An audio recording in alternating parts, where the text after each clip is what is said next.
भारतीय इतिहास में गांधी जैसा शख्सियत जिसने 37 साल संघर्ष है, जो रूलिंग पार्टी है हिटलर की नाजी की तरफ हो गया। किस तरह से कमल हारमोनी पूरे देश में फैला, जो स्टालिन की व्यवस्था थी, जो हिटलर की व्यवस्था थी, वही काम नरेंद्र मोदी की सरकार इस समय कर रही है। पूरा देश का पैसा जो है कुछ खास विशेष लोगों के पास देश का पैसा जा रहा है। भारत की सारी में इलेक्ट्रॉनिक मीडिया, भारत की सारी मीडिया इस समय बिकी हुई है। विपक्ष को खत्म करने के लिए ईडी सीबीआई का यूज किया जाता है।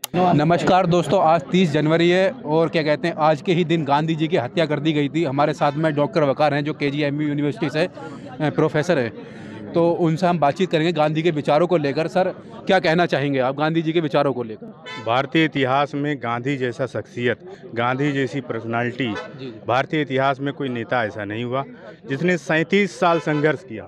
एक डाइवर्स देश में, डाइवर्सिटी जिस देश में हो, अलग अलग लोग, अलग अलग राजा, अलग अलग लोग, अलग अलग तरीके के लोग, अलग अलग व्यवस्था के लोग, उन देशों को, उन लोगों को गांधी ने यूनाइट किया।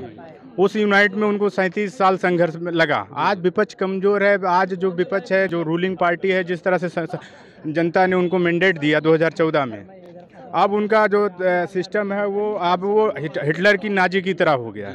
ठीक है, जो नाजी हिटलर करता था वही सेम व्यवस्था, जो स्टालिन की व्यवस्था थी, जो हिटलर की व्यवस्था थी, वही काम नरेंद्र मोदी की सरकार इस समय कर रही है।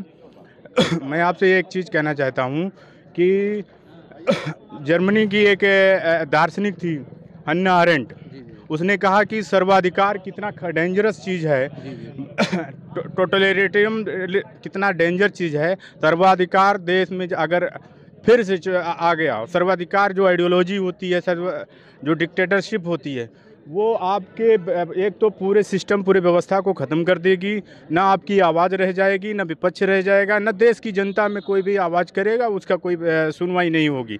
हन्ना अरेंट के बारे में आप पढ़िए, उसने कहा कि जर्मनी में कैसे लोग धीरे धीरे एक आइडियोलॉजी उसको धीरे धीरे कैसे बढ़ाया गया और किस तरह से कमल हारमोनी पूरे देश में फैला, पूरे यूरोप में फैला। आप तो देखते हैं सेकंड वर्ल्ड वॉर में क्या हुआ। तो वही हालात भारत में है। भारत में जो डेमोक्रेसी थी, जो गांधी ने जो सोचा था, जिस भारत को दुनिया की थर्ड, दुनिया की इकोनॉमी, दुनिया की सबसे पावरफुल, वो सारे सब चीज़ें अब धीरे धीरे जा रही है, क्योंकि पूंजी जो है, पूरा देश का पैसा जो है कुछ खास विशेष लोगों के पास देश का पैसा जा रहा है। अगर मिडियम क्लास, अपर मिडियम क्लास का आदमी जो है, अगर उसके पास ताकत नहीं होगी तो ये देश विकलांग हो जाएगा।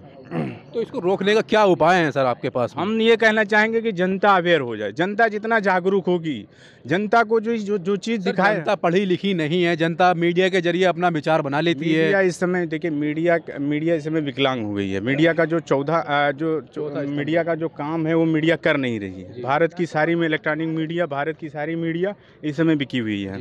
मीडिया का जो काम है वो मीडिया अब दिखा नहीं रही है। ठीक है, आज मीडिया को परोसा हुआ चीज़ मिल रहा है, वही चीज़ वो दिखा रही है, जिसको उसको परोस के जो उसके नेता बता रहे हैं वही दिखाया जा रहा है।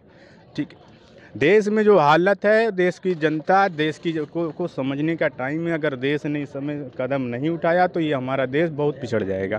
क्योंकि आपस में देखिए, ईडी सीबीआई का यूज़ का पहले करप्शन के लिए होता था, कभी कभार किसी जो करप्ट आदमी होता था उसके लिए होता था। आज एक खबर आ रही है, विपक्ष को खत्म करने के लिए ईडी सीबीआई का यूज किया जाता है। कोई भी विपक्ष का नेता है, उसको ईडी सीबीआई में झोंका दिया, उसके जरिए सारा विपक्ष खत्म किया जा रहा है। कोई आदमी थोड़ा सा बोलिए, अभी आप बोलने लगेंगे तो आपके पीछे लग जाएगी कोई ना कोई संस्था, कोई ना कोई व्यवस्था आपके पीछे लग जाएगी और आपको ख़त्म करेगी।